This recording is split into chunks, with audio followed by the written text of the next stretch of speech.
different room, different location this time.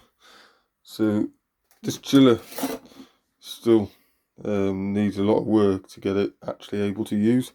So for most people, we're trying to use hose connectors. It's a garden hose, obviously, normal hose pipe connection. I've had to take 3/8 hose because this is 3/8 pipe. So I've made short little tails.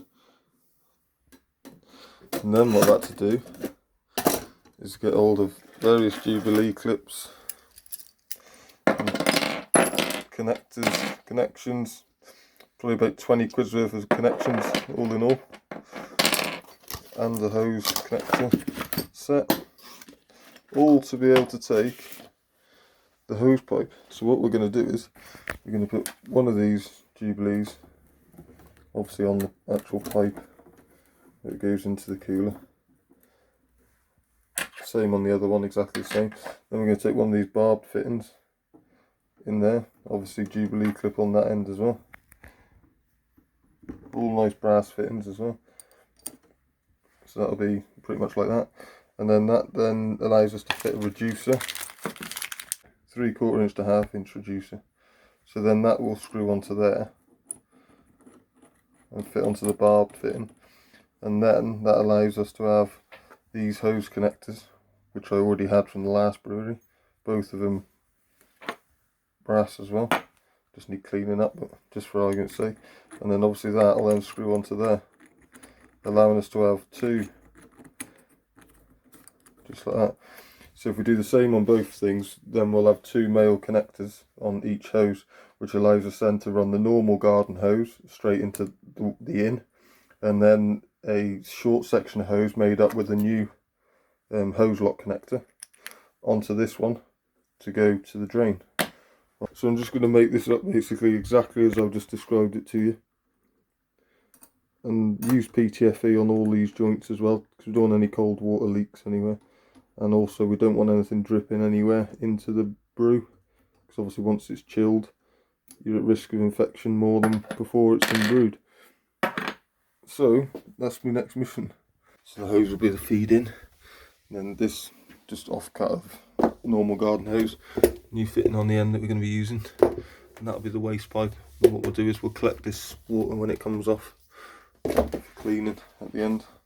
So you can see now why we're using all these hose connectors, to make it all friendly hose lock connectors, rather than having to faff about undoing connections each time. It's just a case of popping the hoses on and off. So that'll make it nice and simple. So any brass fittings, obviously PTFE too, because anything that's metal to metal, it's very hard to get a tight seal, and like I say, you don't want any leaks, so it's worth just doing it properly from the beginning. Make sure you get yourself PTFE, and every time you do a connection, PTFE it first. So that's one of the fittings all tightened up, ready to go. So that'll just pop in there like that, and then hose connection on the end. So I'll do the same for this one now as well.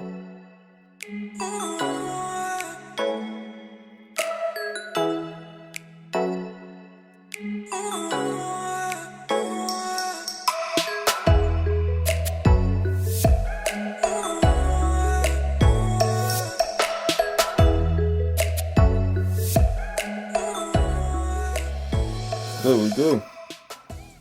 Chiller ready to chill. So if you can't tell by now, brewing beer is 90% faff, 10% actual brewing beer. But we will get there eventually. So hopefully you're enjoying the progress of beginning from nothing and building your way up to be able to do your first brew. So stick with us, we'll keep going.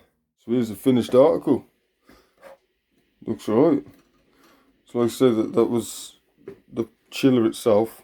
I've had to buy this pipe, which, well, I already had the pipe, but sure, you'd have to buy 3/8 pipe, 3/8 Jubilee, 3/8 Jubilee, and then a 3/8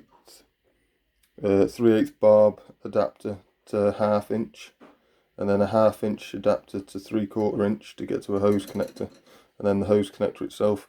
And obviously you need that for both sides. And then you want another hose adapter with a bit of offcut of hose for the waste side, and then assuming you've already got a hose pipe with a feed with this connection on it outside. So what a mission that is.